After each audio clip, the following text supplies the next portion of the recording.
उपस्थित सर्व सदस्यांना सविनय सप्रेम जय भीम। 7:38 झालेले आहेत। आज आपण नियोजित वेळेच्या साधारण अंदाजे 10-12 मिनिट थोडं लेट झालो आहोत, विलंब झाला आहे, त्याबद्दल दिलगिरी। बुद्धविहार समन्वय समितीच्या वतीने गेल्या 79 दिवसांपासून ही जी ऑनलाईन व्याख्यानमाला सुरू आहे, या व्याख्यानमालेस आपण सर्वांनी जो अभूतपूर्व असा प्रतिसाद दिलेला आहे त्याबद्दल सर्वांचे धन्यवाद व्यक्त करतो। आज हे व्याख्यान रूपी 79व पुष्प गुंफण्यासाठी नाशिक जिल्ह्यातील अतिशय गुरुतुल्य असं व्यक्तिमत्व आदरणीय नंदकिशोरजी साळवे सर हे आपल्या सोबत उपस्थित झालेले आहेत। आदरणीय साळवे सर हे लेखक आहेत, कवी आहेत, साहित्यिक आहेत। पाली भाषेचा गाढा अभ्यास असल्यामुळे ते पाली भाषेचे प्रशिक्षक आहेत। पाली भाषा बहुउद्देशीय संस्था जी आहे, संशोधन व बहुउद्देशीय संस्था, या संस्थेच्या माध्यमातून ते पाली भाषेचे वर्ग घेतात। मुंबई विद्यापीठाचे फॅकल्टी आहेत आणि ज्येष्ठ विचारवंत आहेत। आमच्यासारख्या सर्वांचे ते मार्गदर्शक आहेत।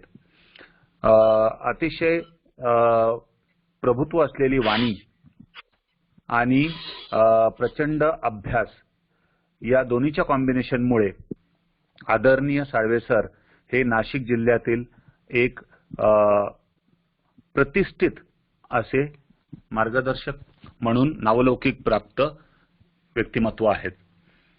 सर अतिशय गुरुतुल्य आहेत। सरांचं आजच्या या व्याख्यानासाठी बुद्धविहार समन्वय समितीच्या वतीने तसेच जे उपासक उपासिका त्यांचं मार्गदर्शन ग्रहण करण्यासाठी उपस्थित झालेले आहेत त्यांच्या सर्वांच्या वतीने मी अगदी हार्दिक विनम्रपणे स्वागत करतो आणि त्यांना सविनय सप्रेम जय भीम सादर करतो। बुद्धविहार समन्वय समितीचे सन्माननीय मुख्य संयोजक आदरणीय अशोक भाऊ उपस्थित झालेले आहेत, त्यांना देखील सविनय सप्रेम जय भीम करतो, त्यांचंही स्वागत करतो। हे व्याख्यान ग्रहण करण्यासाठी जे उपासक उपासिका आज विशेष करून उपस्थित झालेले आहेत, यामध्ये काही उपासक उपासिका हे आज प्रथमतःच जॉईन होत आहेत, त्या सर्वांचं अगदी मनापासून खूप खूप स्वागत करतो। आजचा विषय आहे बुद्ध धम्म व नीतिशास्त्र। अतिशय महत्त्वाचा असा विषय आहे आणि या विषयावर मार्गदर्शन करण्यासाठी आदरणीय साळवे सर आपल्यासोबत उपस्थित झालेले आहेत।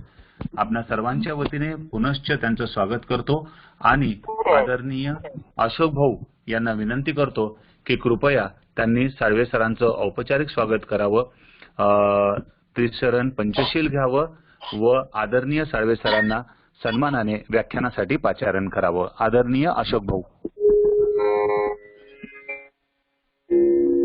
कारुणिक तथागत सम्यक संबुद्ध बोधिसत्व परम पूज्य डॉक्टर बाबासाहेब आंबेडकर, महात्मा ज्योतिबा फुले, कबीर महाराज गाडगे बाबा यांच्या पावन स्मृतींना मी विनम्र अभिवादन करतो। पृथ्वीवर बुद्ध उपदेशाचं वितरण करणारे सर्व बौद्ध भिक्खू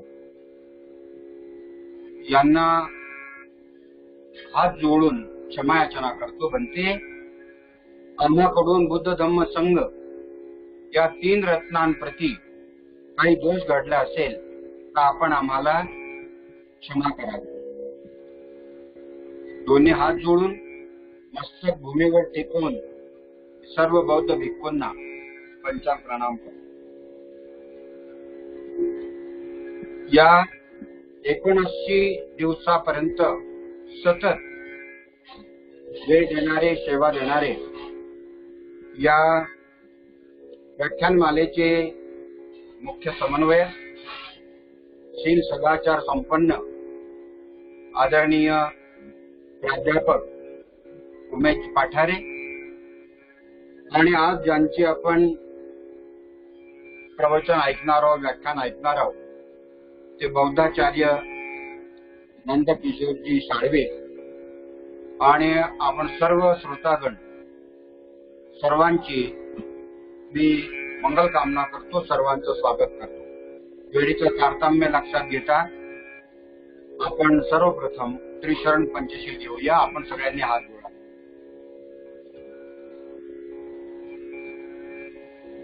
अरहं सम्मा सम्बुद्धो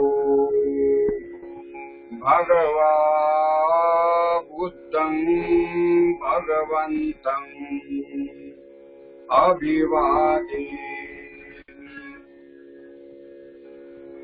स्वाक्षातो भगवता धम्मो धम्मं नमस्सामि. सुपटिपन्नो भगवतो सावकसङ्घो सङ्घं नमामि. नमो तस्स भगवतो अरहतो सम्मा सम्बुद्धस्स. नमो तस्स भगवतो अरहतो सम्मा सम्बुद्धस्स. नमो तस्स भगवतो अरहतो सम्मा सम्बुद्धस्स. बुद्धं शरणं गच्छामि. धम्मं शरणं गच्छामि. संघं शरणं गच्छामि. द्वितीयंपि बुद्धं शरणं गच्छामि. द्वितीयंपि धम्मं शरणं गच्छामि. द्वितीयंपि संघं शरणं गच्छामि. तृतीयंपि बुद्धं शरणं गच्छामि. प्राणातिपाता वेरमणि सिक्खापदं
अशोक भाऊ डिस्कनेक्ट झालेले आहेत.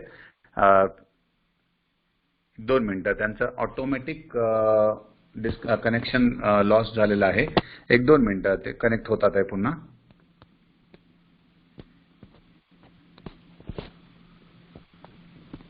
अशोक भाऊंचा मोबाईल ऍक्च्युली हँग होतो आहे. त्यांनी मॅडमच्या फोनवरनं कनेक्ट केलेला आहे. तो अचानकपणे कनेक्शन गेलेला आहे. 1-2 मिनिटं कृपया जरा होल्ड करा प्लीज.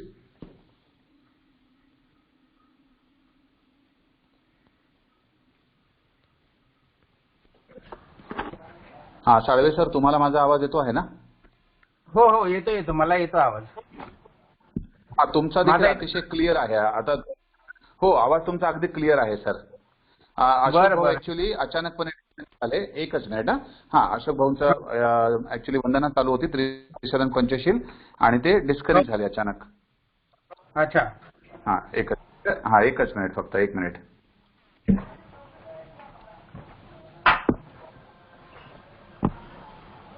जस्ट 2 मिनिटं प्लीज. हो हो नो प्रॉब्लेम.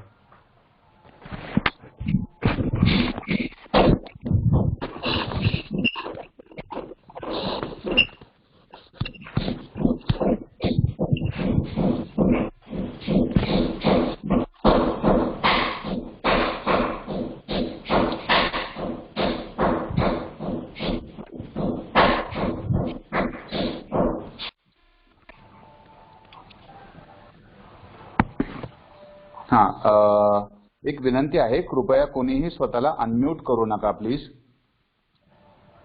अशोक भाऊ एक अचानक त्यांचा मोबाईल बंद. हा, जॉईन झाले आहेत. 1 मिनिट. हा भाऊ बोला. येतो आवाज. हॅलो. येतो आवाज. येतो भाऊ बोला. हा, येतो आवाज. येतो. हो भाऊ, येतो, व्यवस्थित येतो.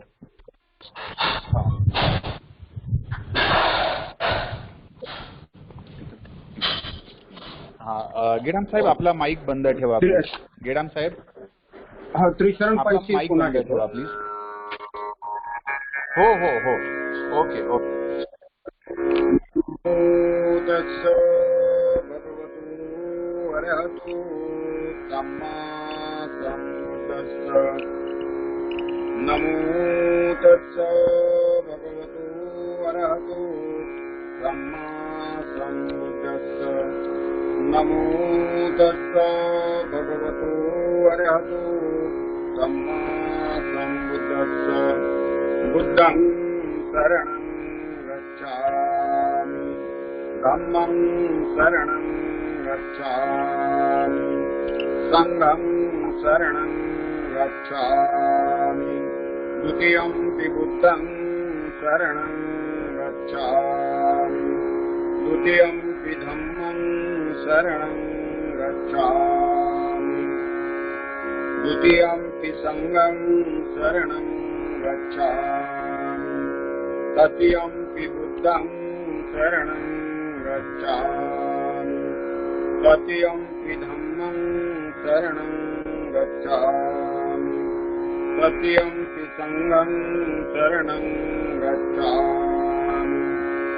पाणातिपाता वेरमणि सिक्खापदं समादियामि. अदिन्नादाना वेरमणि सिक्खापदं समादियामि. कामेषु मिथ्याचारा वेरमणि सिक्खापदं समादियामि. मूसावादा वेरमणि सिक्खापदं समादियामि. सूरामेरय मद्यपमादठाना वेरमणि सिक्खापदं समादियामि. साधु साधु साधु. इमाय धम्मानुधम्मपटिपट्टिया बुद्धं पुजेमि. इमाय धम्मानुधम्मपटिपट्टिया धम्मं पुजेमि. इमाय धम्मानुधम्मपटिपट्टिया संघं पुजेमि. सर्वांना मैत्रीपूर्ण देवी. वेळेचं तारतम्य लक्षात घेता आदरणीय बौद्धाचार्य नंदकिशोरजी साळवे, मी यांना विनंती करेन की त्यांनी बौद्ध धम्मातील नीतिशास्त्र या विषयावर आपलं व्याख्यान सुरू करावं.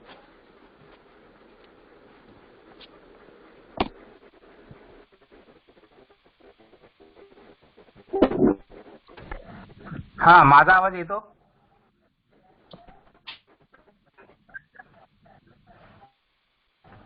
Hello Pathare sir. हा, आवाज आवाज अगदी क्लिअर येतो आहे सर. ओके ओके, सुरू करायचं मग? हो सर, हो सर. करू सुरू? सर, एक विनंती आहे आपल्या व्याख्यानादरम्यान ज्यांना कुणाला शंका असतील किंवा प्रश्न असतील, त्या शंका किंवा हा. ते प्रश्न त्याचं निरसन करण्यासाठी उपासक उपासिका आपल्याला डायरेक्ट कॉन्टॅक्ट करतील. त्यासाठी कृपया आपला मोबाईल नंबर चॅटबॉक्स मध्ये फक्त टाईप करावा आणि आपल्या व्याख्यानाला सुरुवात करावी. धन्यवाद. ओके.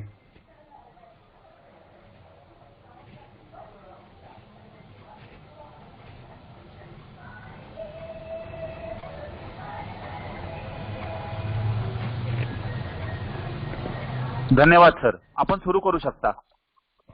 ओके.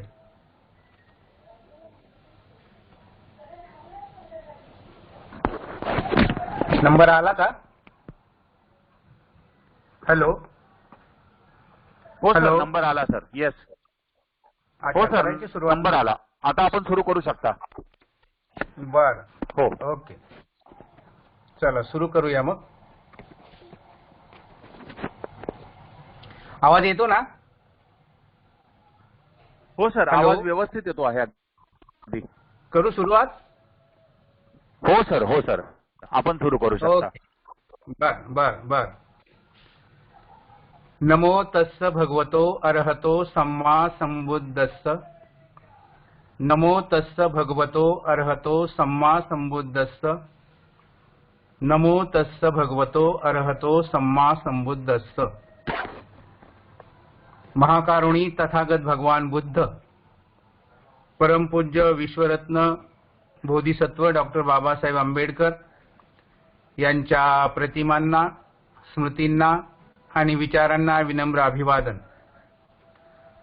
बुद्धविहार समन्वय समिती यांच्या विद्यमाने वर्षावासानिमित्त आयोजित केलेल्या या ऑनलाईन असलेल्या प्रदीर्घ व्याख्यानमालेचे संयोजक आयुष्यमान अशोक भाऊ सरस्वती बोधी, या व्याख्यानमालेचे समन्वयक तथा आमचे मित्र आणि नाशिकमधील एक कृतिशील व्यक्तिमत्व आयुष्यमान प्राध्यापक उमेश पठारे सर, या व्याख्यानात सहभागी झालेले सर्व मान्यवर, समन्वय समितीचे सर्व सदस्य आणि उपस्थित भगिनी आणि बंधुजन हो.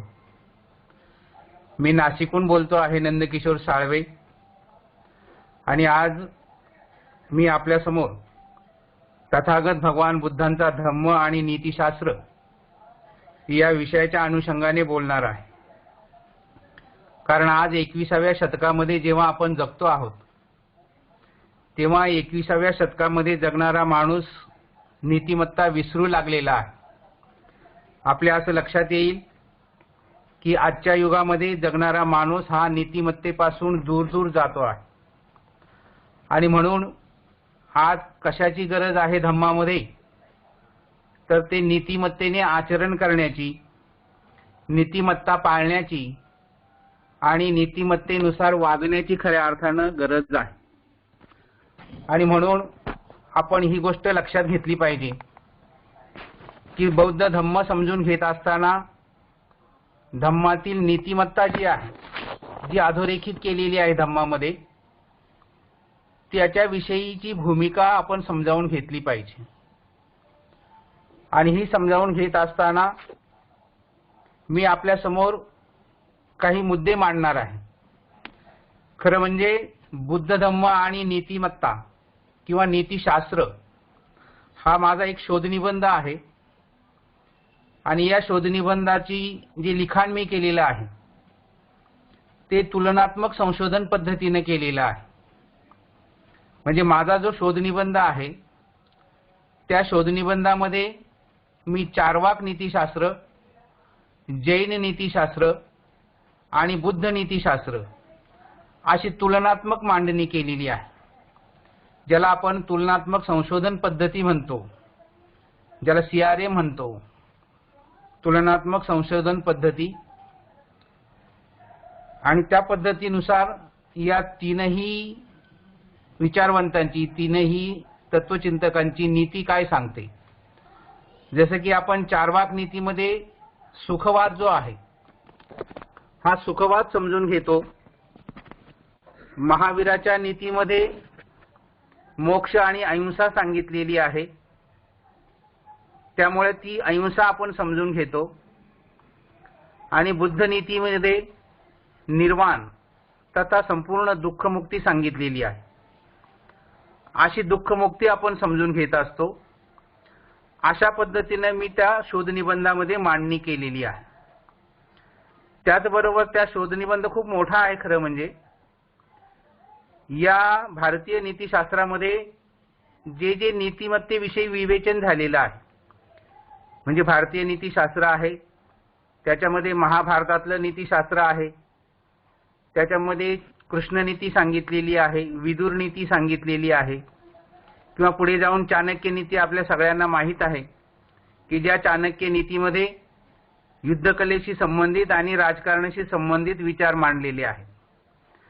परंतु इथे इतर नीती संबंधी न बोलता वेळेचं भान ठेवून मी फक्त बुद्ध नीतीविषयी आपल्याशी चर्चा करणार आहे. आणि म्हणून बुद्ध नीतिशास्त्र काय आहे हे आपल्याला समजून घ्यायचं आहे. बौद्ध धम्म आणि नीतिशास्त्र याचा अर्थ असा की धम्मामधलं नीतिशास्त्र आपल्याला समजून घ्यायचं आहे. आणि हे नीतिशास्त्र समजून घेत असताना आपल्याला धम्म म्हणजे काय तेही समजून घ्यायचं आहे. आणि धम्म समजून घेण्यापूर्वी आपण धर्म या संकल्पनेत वावरत होतो बुद्धांच्या अगोदर. म्हणून धर्म म्हणजे काय हे सुद्धा समजून घेतलं पाहिजे. आणि त्या अनुषंगाने मी आपल्याशी धर्म म्हणजे काय, धम्म म्हणजे काय हे थोडंसं पार्श्वभूमीच्या स्वरूपात मांडणार आहे.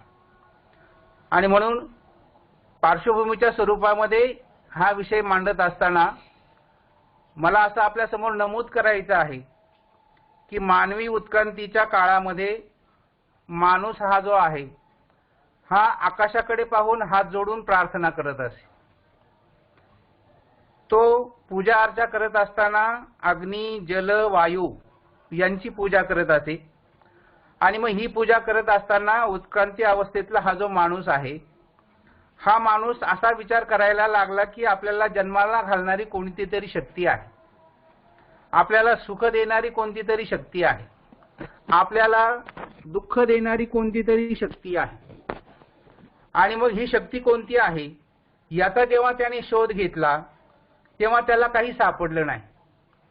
म्हणून अदृश्य आणि अव्यक्त अशी जी शक्ती आहे त्या शक्तीची तो पूजा करू लागला. आणि आपलं रक्षण व्हावं यासाठी तो तिचा धावा करू लागला. त्याला प्रार्थना असं म्हटलेलं आहे.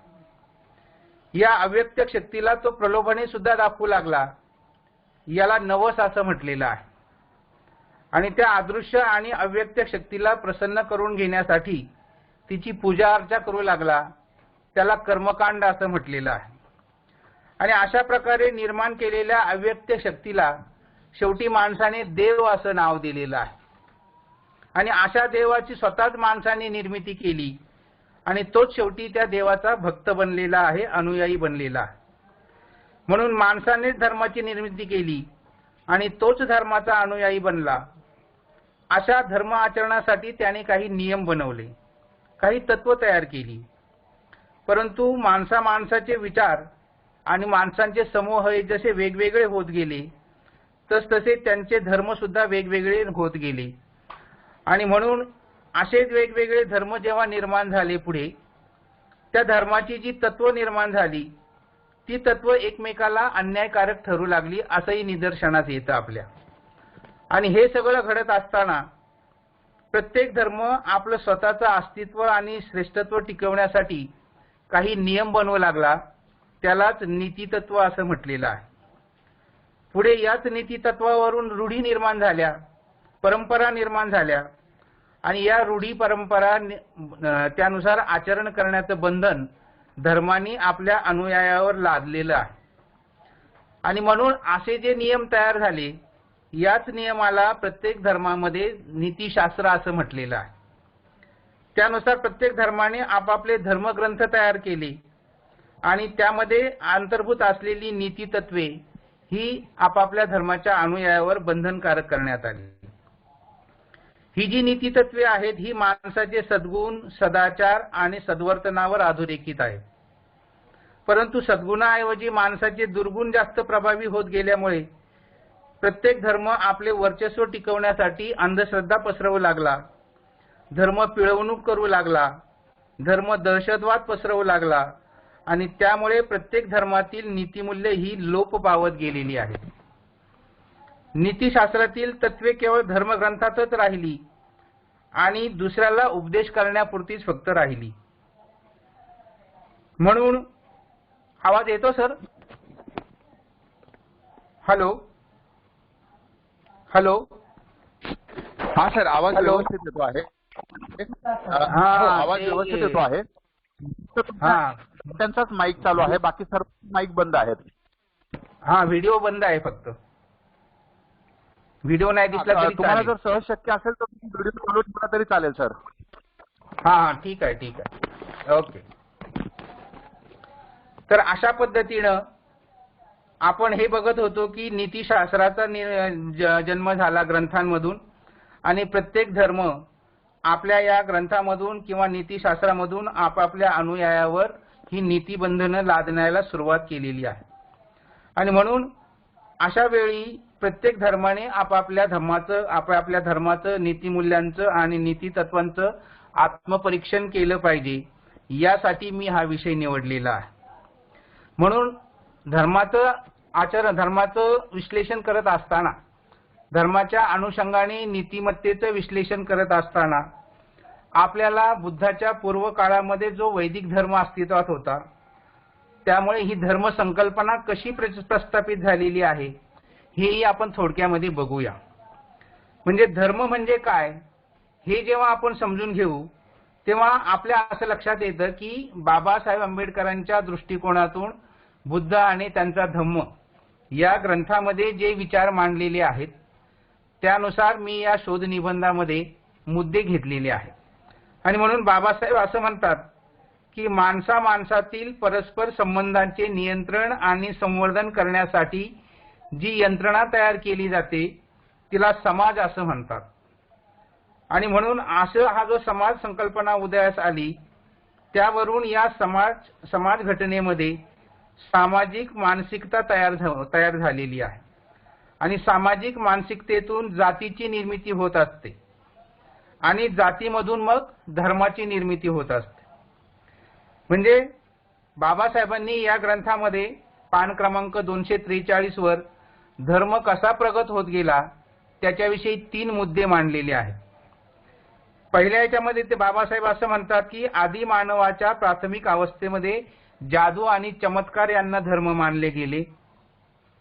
दुसऱ्या अवस्थेमध्ये कर्मकांड, पूजाविधी, प्रार्थना, यज्ञ, होम हवन यांना धर्म मानले गेले आणि तिसऱ्या अवस्थेमध्ये देव, दैवी शक्ती, आत्मा आणि ईश्वर यांना धर्म मानले गेले। अशा प्रकारे धर्म ही संकल्पना उत्क्रांत होत गेलेली आहे। आणि म्हणून या पार्श्वभूमीवर आपण जेव्हा आज 21व्या शतकामध्ये धर्म या संकल्पनेकडे बघतो तेव्हा आजचा हा जो धर्म आहे हा या 3ही अवस्थेच्या प्रभावाखाली आहे। म्हणजे आज धर्म जो अवस्थेत आहे त्यामध्ये चमत्कार आहेत, या धर्मामध्ये कर्मकांड आहे, या धर्मामध्ये ईश्वर आणि आत्मा आहेत। म्हणून या 3ही प्रभावाखाली आजचा धर्म आहे आणि असा जो धर्म आहे हा स्वतःचं अस्तित्व प्रस्थापित करण्यासाठी प्रत्येक धर्म इतर धर्मांना तुच्छ आणि हीन समजायला लागलेला आहे।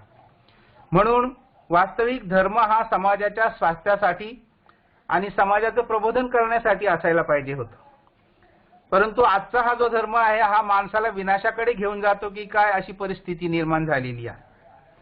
आणि म्हणून या परिस्थितीतून जर माणसाला बाहेर काढायचं असेल तर इतर धर्माच्या तुलनेमध्ये तथागत बुद्धांचा धम्म आणि त्याचं नीतिशास्त्र आपण समजून घेतलं पाहिजे। म्हणून धर्म या संकल्पनेनंतर बुद्धाने धर्म या संकल्पनेला छेद दिल्यानंतर स्वतःचा जो मार्ग निर्माण केला तो म्हणजे धम्म आहे। आणि म्हणून धम्म म्हणजे काय हे सुद्धा आपण समजून घेतलं पाहिजे. म्हणून धम्म म्हणजे काय याची काही वैशिष्ट्ये आहेत. मी या शोध निबंधामध्ये धम्माची काही वैशिष्ट्ये मांडलेली आहेत. ती वैशिष्ट्ये जर आपण लक्षात घेतली तर आपल्याला धम्म म्हणजे काय हे लक्षात येईल. सर्वात प्रथम बुद्धांनी असं सांगितलं की मी जो मार्ग सांगतो आहे तो मध्यम मार्ग आहे. मध्यम मार्ग म्हणजे जगण्याचा मध्यम मार्ग. आता आपण मोगम स्वरूपामध्ये मध्यम मार्ग असं म्हणतो, परंतु मध्यम म्हणजे मध्य कशाचा आहे याचा मात्र आपण विचार करत नाही. म्हणून एक गोष्ट आपण लक्षात घेतली पाहिजे की बुद्धाने जर मध्यम मार्ग सांगितलेला आहे तर हा कशाचा मध्यम मार्ग आहे. तर बुद्धाच्या काळामध्ये जी लोक जगत होती, की जी समाज व्यवस्था होती, त्या समाज व्यवस्थेमध्ये लोक दोन प्रकारे जीवन जगत होते. एक प्रकार होता की एकीकडे खा प्या खूप मजा करा, चंगळ करा, ऐशवाद करा आणि मौजमजेचं जीवन जगा, हा एक मार्ग होता. त्याला कामसुखालिका योग असं म्हटलेलं आहे. आणि दुसरा जो मार्ग होता त्याच्यामध्ये असं सांगितलं की काही खाऊ नका, आत्मक्लेश करा, हठयोग करा आणि कठोरात कठोर तपश्चर्या करून शरीराला जितका त्रास देता येईल तितका त्रास देऊन मोक्ष प्राप्त करा. त्याला अत्तकील मत्थानुयोग असं म्हटलेलं आहे. म्हणजे दोन पद्धतीच्या जीवन पद्धती बुद्धाच्या काळामध्ये होत्या आणि या दोन पद्धती बुद्धाने टाळून या दोन पद्धतीमधला जगण्याचा मध्यम मार्ग काढला, तो म्हणजे मध्यमा पटिपदा. म्हणून आपण हे लक्षात घेतलं पाहिजे की बुद्धांनी जो सांगितलेला मार्ग आहे तो मध्यम मार्ग आहे, त्याला मध्यमा पटिपदा असं म्हटलेलं आहे. म्हणून काही लोक बुद्धाच्या या मध्यम मार्गाला जीवन जगण्याची कला म्हणतात, काही लोक जीवन जगण्याची पद्धती म्हणतात. परंतु बुद्ध तत्वज्ञानामध्ये जर हे सांगितलेलं आहे की बुद्ध जर स्वतः असं म्हणत असतील की मी सांगतो जो मार्ग आहे तो मध्यम मार्ग आहे आणि तो मध्यम मार्ग तुम्ही जर आचरणात आणला तर तुम्ही निश्चितपणे दुःखातून मुक्त व्हाल.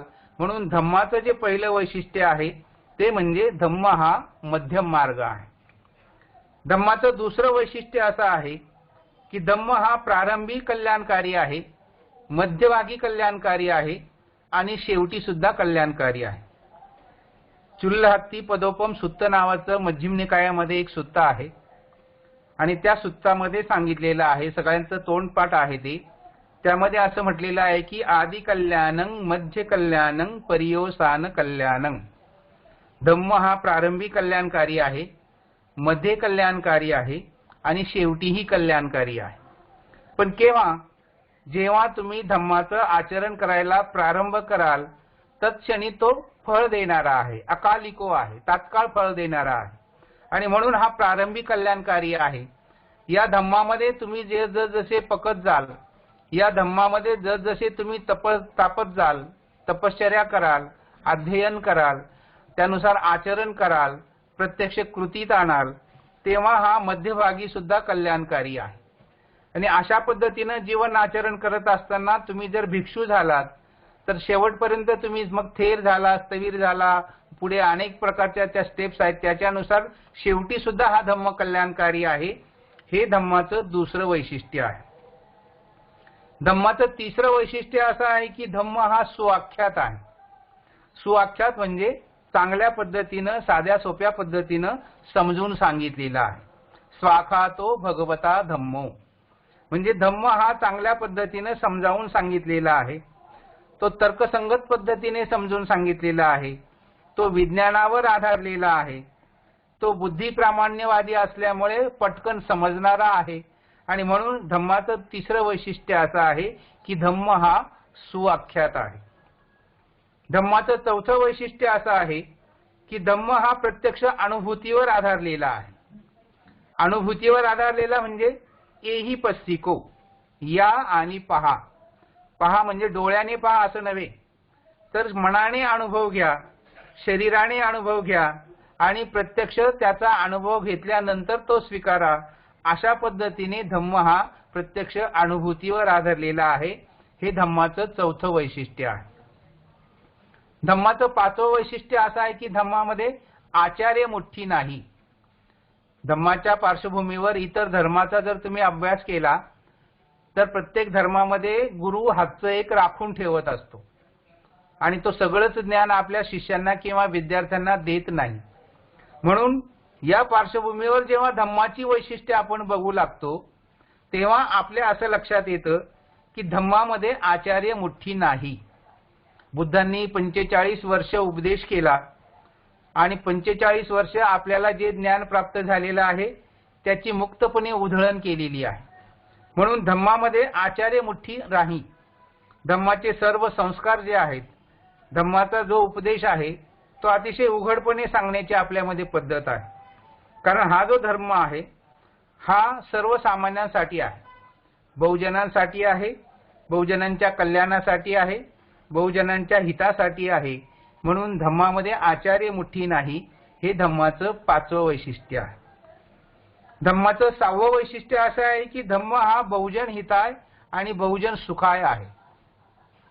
धम्माचं 6वं वैशिष्ट्य असं आहे की धम्म हा बहुजन हिताय आहे आणि बहुजन सुखाय आहे, बहुजनांच्या कल्याणासाठी आणि बहुजनांच्या सुखासाठी. पण हे कसं सिद्ध करणार?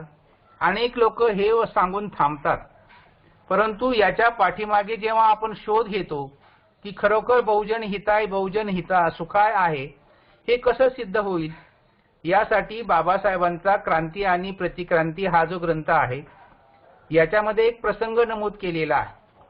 आणि आपण जेव्हा त्रिसरण पंचशील म्हणतो त्या पंचशिलामधलं शेवटचं जे सत्य आहे, शेवटचं जे पंचशील आहे, शील आहे, त्या शिलामध्ये म्हटलेलं आहे सुरा मेरय मज्ज पमाद टाना. याचा जेव्हा मी शोध घेतला तेव्हा माझं असं लक्षात आलं की बुद्धाच्या काळामध्ये 2 प्रकारची पेय उपलब्ध होती, 2 प्रकारच्या मदिरा उपलब्ध होत्या. एका मदिरेचं नाव होतं सोम आणि एका मदिरेचं नाव होतं सुरा. आपण जर पुराण वाचलं तर पुराणामध्ये आपल्याला असं दिसून येतं जागोजागी की राक्षस जे आहे ते राक्षस म्हणजे हीन वृत्तीचे, हीन जातीचे, ते सुरा पित होते आणि देव जे आहेत ते सोमरस पित होते. अनेकदा आपण बघतो की शंकर हा सोमरस पित होता असं आपण ऐकलेलं आहे, वाचलेलं आहे, आणि राक्षस हे सुरा पित होते असंही आपण वाचलेलं आहे. म्हणून याच्यावरून हे सिद्ध होतं की सुरा हे जे मद्य आहे हे बहुजनांसाठी होतं, खालच्या वर्गासाठी होतं, आणि सोम हे जे पेय आहे हे उच्चवर्णीयांसाठी होतं. म्हणून आपल्याला याच्यावरून हे सिद्ध करता येतं की पंचशिलामध्ये 5वं शील सांगताना बुद्धांनी सोममेरय मज्ज असं म्हटलेलं नाही. लक्षात घ्या मुद्दा. पंचशील सांगत असताना बुद्धांनी 5वं शील सांगताना सोममेरय मज्ज असं नाही म्हटलं. त्याऐवजी बुद्धांनी म्हटलेलं आहे सुरामेरय मज्ज. हा मुद्दा फार विचारात घेण्यासारखा आहे. आणि सुरा ही फक्त बहुजनांसाठी उपलब्ध होती. त्यावेळी जी चातुर्वर्ण्य पद्धती होती त्याचे नियम इतके कडक होते की सुरा ही उच्चवर्णीयासाठी दिली जात नव्हती आणि सोम जे आहे हे बहुजनांसाठी किंवा खालच्या वर्गासाठी मिळू शकत नव्हतं.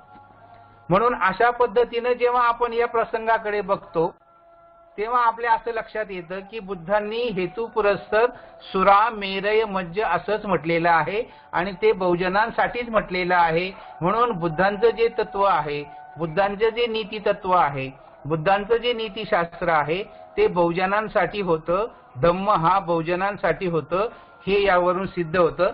एवढं आपल्या फक्त लक्षात घ्यायचं आहे. 7वं जे तत्वज्ञान आहे धम्माचं वैशिष्ट्य आहे ते म्हणजे धम्मामधील तत्वज्ञान हे कधीही कालबाह्य होत नाही.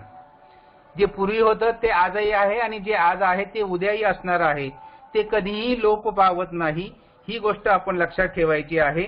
जो सतत उन्नत होत राहतो, प्रत्येकाला स्वतः प्रयत्न करून धम्माची अनुभूती घेता येते.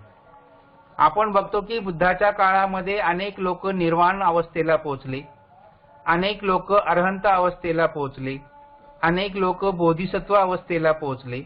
पण हे कसे पोहोचले? हे काही बुद्धाच्या कृपेमुळे पोहोचले का? तर मुळीच नाही. हे पोहोचले स्वप्रयत्नाने. ते बुद्धांच्या कृपेने पोहोचलेले नसून किंवा बुद्धांच्या आशीर्वादाने अरहंत अवस्थेला पोहोचले नसून त्यांनी स्वतः अनेक कठोर तपश्चर्या केलेल्या आहेत, अनेक प्रकारे ज्ञान साध्य केलेलं आहे आणि स्वतःच्या प्रयत्नांनी ते अरहंत अवस्थेला पोहोचलेले आहे. बुद्ध असं म्हणतात की तुम्हेही किच्च आतप्पं अख्खा तारो तथागता पटिपन्ना पमोक्षंती झाईनो मारबंधना. म्हणजे तथागत केवळ मार्ग दाखवतात हे आपण ऐकलेलं आहे, आणि प्रयत्न तर आपल्या स्वतःलाच करायचा आहे, प्रयत्न तुम्हा स्वतःलाच करायचा आहे. तथागत फक्त मार्ग दाखवतात आणि त्या मार्गावर जो चालतो तो माराच्या सर्व बंधनातून मुक्त होतो, असं या तत्वज्ञानामध्ये दिसून येतं. म्हणून बुद्धांचं तत्वज्ञान आहे ते कधीही कालबाह्य होत नाही किंवा ते कधीही लोप पावत नाही, हे आपण लक्षात घ्यायचं आहे. आणि बुद्धांचं या धम्माचं जे तत्वज्ञान आहे ते तत्वज्ञानाची बाबासाहेबांनी या धम्मग्रंथामध्ये एकाच शब्दामध्ये व्याख्या केलेली आहे. ती म्हणजे अशी की प्रज्ञा आणि करुणेचे अपूर्व मिश्रण म्हणजे धम्म. लक्षात घ्या, मूळ मुद्दा असा आहे की धम्म म्हणजे काय हे समजून घेताना आपल्याला या 7-8 तत्वांचा किंवा 7-8 वैशिष्ट्यांचा विचार केला पाहिजे, आणि त्यानुसार ही वैशिष्ट्ये जेव्हा आपण लक्षात घेतो तेव्हा धम्म म्हणजे काय, तर धम्म म्हणजे प्रज्ञा आणि करुणेचे अपूर्व मिश्रण, अशी बाबासाहेबांनी एकाच वाक्यामध्ये धम्माची व्याख्या केलेली आहे. प्रज्ञा म्हणजे निर्मळ बुद्धी आणि करुणा म्हणजे निर्मळ प्रेम. जेव्हा आपण धम्म आचरणात आणू तेव्हा खऱ्या अर्थानं हे सर्व आपल्या लक्षात येईल, आणि त्या दृष्टीनं प्रत्येक बौद्ध धर्मियामध्ये नीतीची जेव्हा आपण पायाभरणी करतो तेव्हा प्रज्ञा आणि करुणा हे 2 आधारस्तंभ आहेत, ते मी पुढे आपल्याला सांगणार आहे. म्हणून धम्म काय आहे आणि धर्म काय आहे हे समजून घेतल्यानंतर या दोघा कन्सेप्टमध्ये, या दोन्ही संकल्पनामध्ये जे मूलभूत फरक आहे ते मी आपल्या समोर मांडतो आहे. या धर्म आणि धम्मामध्ये जे फरक आहे, जे भेद आहे ते खालीलप्रमाणे आहे. म्हणजे धर्म हे कर्तव्य आहे आणि धम्म हा एक विशुद्ध मार्ग आहे. लक्षात घ्या, धर्म हे एक कर्तव्य आहे. कर्तव्य म्हणजे काय की जसं माझ्या आजोबाने केलं तसं माझ्या बापाने केलं, जसं बापाने केलं तसं मी करेल, आणि जे मी करतो आहे ते माझा मुलगा करेल, आणि ही परंपरा पुढे चालू ठेवील. कशासाठी करतो, का करतो याचा विचार करायचा नाही, फक्त पूर्व परंपरेने चालत आलेले ते एक कर्तव्य आहे. अशा अर्थाने धर्म हे एक कर्तव्य आहे आणि धम्म हा एक विशुद्ध मार्ग आहे, मध्यम मार्ग आहे. धर्मामध्ये मोक्ष प्राप्ती आहे आणि धम्मामध्ये निर्वाण प्राप्ती सांगितलेली आहे. धर्मामध्ये नैतिकतेला स्थान नाही आणि धम्मामध्ये नैतिकता हीच मूलभूत मानलेली आहे. किंबहुना बाबासाहेब असं म्हणतात की धम्म म्हणजेच नीती आणि नीती म्हणजेच धम्म. हा एक मूलभूत फरक त्याच्यामध्ये आहे. पुढचा फरक आहे की धर्म हा नशिबावर विश्वास ठेवतो आणि धम्म हा कर्मावर विश्वास ठेवतो. त्यानंतर धर्म हा अंधश्रद्धेवर आधारित आहे आणि धम्म हा कार्यकारण भावावर आधारित आहे. त्यानंतर ईश्वर, आत्मा, कर्मकांड याच्यावर धर्मामध्ये विश्वास ठेवला जातो. धम्मामध्ये मात्र प्रज्ञाशील, समाधी, करुणा, मैत्री यावर विश्वास ठेवला जातो. धर्म हा विषमतेवर आधारित आहे आणि धम्म हा समतेवर आधारित आहे. आणि सगळ्यात शेवटचा महत्वाचा मूलभूत फरक असा आहे की धर्म हा मृत्यूनंतरचं सुख सांगत असतो. धर्म हा मृत्यूनंतरचं सुख सांगत असतो आणि धम्म हा याच जन्मातलं सुख सांगत असतो, याच जन्मामध्ये सुख देत असतो, निर्वाण देत असतो. अशा पद्धतीनं या दोन्ही कन्सेप्टमध्ये मूलभूत फरक आहे. ही जेव्हा आपण समजून घेऊ तेव्हाच बौद्ध धम्मातलं नीतिशास्त्र काय आहे हे आपल्याला समजून घेता येईल. त्याच्यासाठी मी हे 2 मूलभूत फरक जे आहे हे पार्श्वभूमीच्या स्वरूपामध्ये आपल्याला सांगितलेले आहे. आणि म्हणून आता मूळ विषयाकडे येत असताना नीती म्हणजे काय हे आपण समजून घेतलं पाहिजे. नीती म्हणजे नी या शब्दापासून नीती हा शब्द तयार झालेला आहे. नीती या शब्दाची उत्पत्ती नी या धातूपासून झालेली आहे. नी म्हणजे नेणे, शुद्ध विचारांनी नेणे किंवा शुद्ध विचारांनी जगणे म्हणजे नीती. नीतीचे वेगवेगळे अर्थ सांगितलेले आहेत. त्याच्यापैकी हा एक अर्थ आहे की शुद्ध विचारांनी नेणे म्हणजे जगणे म्हणजेच नीती, असा त्याचा एक अर्थ आहे. मानवी समूहाचा आपापसातील सद्व्यवहार म्हणजे नीती. शेवटी माणूस जर एकटा असला तर त्याला नीतीची कदाचित गरज भासत नाही, परंतु 2 माणसं एकत्र आली की मग नीतीची गरज भासते. म्हणजे समूह तयार होतो तेव्हा नीतीची गरज पडते. म्हणून मानवी समूहाचा आपापसातील जो सद्व्यवहार असतो त्याला नीती असं म्हटलेलं आहे. त्याच्यानंतर कुणाचेही अहित होणार नाही असा विचार आणि कुणाचेही अकल्याण होणार नाही असा आचार म्हणजे नीती. नीतीच्या या वेगवेगळ्या व्याख्या ज्या सांगितलेल्या आहेत त्यानुसार नीती म्हणजे काय हे आपल्या लक्षात येईल. म्हणून मी पहिल्यांदा सांगितलं की शुद्ध विचारांनी जगणे म्हणजे नीती. एकट्या माणसाला नीतीची आवश्यकता नसली तरी दोन माणसं जेव्हा एकत्र येतात तेव्हा नीतीचा उगम होतो. कुणाचेही अहित होणार नाही असा विचार म्हणजे नीती आणि कुणाचेही अकल्याण होणार नाही असं आचरण म्हणजे नीती. अशा पद्धतीने नीतीच्या वेगवेगळ्या व्याख्या आहेत. नीतीचे आचरण जर करायचे असेल तर आपली नीती ही जी आहे ही अतिशय शुद्ध असली पाहिजे. कारण नीती म्हटलं तर चोरांची एक नीती असते असंही म्हटलं जातं. चोरांची आपापसामध्ये एक नीती असते परंतु ती अशुद्ध असू शकते किंवा असतेच. त्या दृष्टीनं आपण नीती शुद्ध आणि अशुद्ध हा सुद्धा फरक लक्षात घेतला पाहिजे. आणि म्हणून नीतीने जर आचरण करायचं असेल तर ती नीती सुद्धा शुद्ध आणि पवित्र असली पाहिजे. हा सुद्धा एक विचार या ठिकाणी अधोरेखित केलेला आहे. आणि अशा पद्धतीनं बाबासाहेबांनी या धम्मग्रंथामध्ये एक फार महत्वाचं विधान केलेलं आहे. बाबासाहेब म्हणतात की धर्मामध्ये ईश्वराला जे स्थान आहे तेच स्थान धम्मामध्ये नीतीला आहे. लक्षात घ्या, बाबासाहेबांनी हे जे विधान केलेलं आहे, आपण या वर्षावासाच्या निमित्ताने ग्रंथ वाचन करतो आणि हा ग्रंथ वाचन करत असताना अशी जी महत्वाची उदाहरणं आहेत याच्याकडे वाचण्याच्या ओघामध्ये दुर्लक्ष होत जातं. म्हणून आपण या विधानाचा अतिशय गांभीर्याने विचार केला पाहिजे. बाबासाहेब असं म्हणतात की धर्मामध्ये ईश्वराला जे स्थान आहे तेच स्थान धम्मामध्ये नीतीला आहे. या विधानातला गर्भित अर्थ जर आपण लक्षात घेतला तर तो असा दिसून येतो की धर्माचे आचरण करणारे जसे ईश्वराला पूजतात तसे धम्माचे अनुसरण करणाऱ्यांनी नीतीची पूजा केली पाहिजे. बघा, बाबासाहेब जर असं म्हणत असतील की धर्मामध्ये ईश्वराला जे स्थान आहे तेच धम्मामध्ये नीतीला आहे, याचा अर्थ असा की धर्म आचरण करणारे जसे ईश्वराला पूजतात तसं धम्माचं अनुसरण करणाऱ्यांनी नीतीची पूजा केली पाहिजे. आता नीतीची पूजा केली पाहिजे म्हणजे नीती नीती नीती म्हणा असं नव्हे. नीतीची पूजा केली म्हणजे नीतीचं फोटो ठेवा, त्याला हार पुष्प वाहा, अगरबत्त्या लावा, मेणबत्ती लावा असंही नव्हे. तर नीतीची पूजा करणे म्हणजे नीतिमत्तेने आचरण करणे. नीतीची पूजा करणे म्हणजे नीतीला धरून शुद्ध आचरण करणे. आपलं संपूर्ण चारित्र्य निष्कलंक असलं पाहिजे याची दक्षता घेणे. आपलं संपूर्ण जीवन हे शील संपन्न असलं पाहिजे याची दक्षता घेणे हा नीतीचा खरा अर्थ आहे. आणि म्हणून नीतीशास्त्राच्या अनुषंगाने जेव्हा आपण विचार करतो तेव्हा असाही शोध निबंधात किंवा संशोधन करताना आपल्या समोर प्रश्न निर्माण होतो की खरोखर तथागत बुद्ध हे नीतीशास्त्राचे उद्गाते होते, नीतीशास्त्राचे अभ्यासक होते, हे कसं आपल्याला सिद्ध करता येईल? तर त्याच्यासाठी आपण पंचशिलाचा विचार केला पाहिजे. कारण हिंसा, चोरी, व्यभिचार, असत्य भाषण किंवा अपेयपान यापासून अलिप्त राहण्याचा जो उपदेश बुद्धांनी केलेला आहे तो पंचशिलाचा उपदेश असं आपण म्हटलेलं आहे.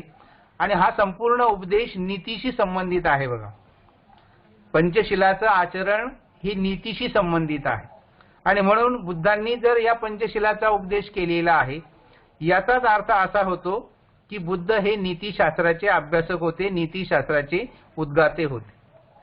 दुसरा महत्वाचा मुद्दा असा की चातुर्ण्य व्यवस्थेमध्ये कोणत्या वर्णाने कोणता धर्म पाळावा याचं बंधन होतं आणि त्या धर्मातील नीतितत्वाप्रमाणे आचरण करण्याची सक्ती सुद्धा होती. म्हणजे एका ग्रंथप्रमाणे त्या काळामध्ये अधोरेखित केलेलं होतं. त्यामुळे आपापल्या धर्मानुसार नीतितत्व पाळण्याची सक्ती सगळ्या धर्मामध्ये होती. जसं की आपण म्हणतो चातुर्वर्ण व्यवस्थेमध्ये ब्राह्मणाने फक्त विधी संस्कार करायचे, क्षत्रियाने फक्त युद्ध करायचं, वैश्याने फक्त व्यापार करायचा आणि शूद्राने या तीनही वर्णांची सेवा करायची.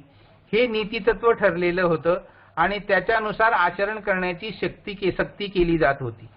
आणि अशा या पार्श्वभूमीवर बुद्धांनी जेव्हा कालाम सुत्ताचा उपदेश केलेला आहे त्या कालाम सुत्तामध्ये बुद्धांनी सांगितलेलं आहे की धर्मग्रंथात सांगितले ते स्वीकारू नका.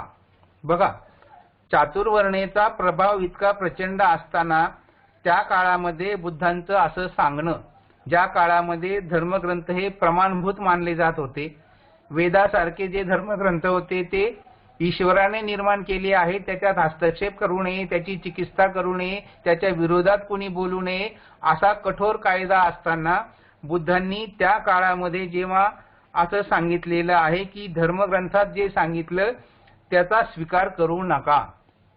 कालाम सुत्तांना जेव्हा उपदेश केलेला आहे, त्याचं अंगुत्तर निकायामध्ये केसमुत्ती सुत्त नावाचं एक सुत्त आहे. त्याचं मूळ शब्द मूळ नावच जे आहे केसमुत्ती सुत्त आहे, परंतु ते कालाम सुत्त नावाने जास्त प्रचलित आहे. आणि त्या कालाम सुत्तामध्ये बुद्धांनी जो उपदेश केलेला आहे त्याच्यामध्ये असं म्हटलेलं आहे की मा अनुस्तवेन, मा परंपराय, मा इति किराय, मा पीटक संपादनेन. पीटक संपादनेन ग्रंथात जे सांगितलेले आहे ते प्रमाणभूत मानू नका. परंपरेने जे चालत आलेले आहे त्याचा स्वीकार करू नका किंवा ते मान्य करू नका. तर तुमच्या अनुभवाने जाणा आणि तुम्हाला कोणता धर्म स्वीकारायचा आणि तो कसा आचरणात आणायचा हे ज्याने त्याने ठरवावं, असं या कालाम सुत्तामध्ये सांगितलेलं आहे. आणि त्या काळामध्ये बुद्धांचं असं सांगणं हे धर्मनिरपेक्ष नीतितत्वानुसार होतं, हे आपल्या लक्षात येतं. आणि या सर्व विचार करण्यावरून किंवा या सर्व सुत्तावरून बुद्ध हे नीतिशास्त्राचे नुसतेच निर्माते नव्हते, तर नीतिशास्त्राचे उद्गातेही होते, अभ्यासकही होते. हा मुद्दा सिद्ध होतो, हे मला आपल्याला प्रकर्षाने लक्षात आणून द्यायचं आहे.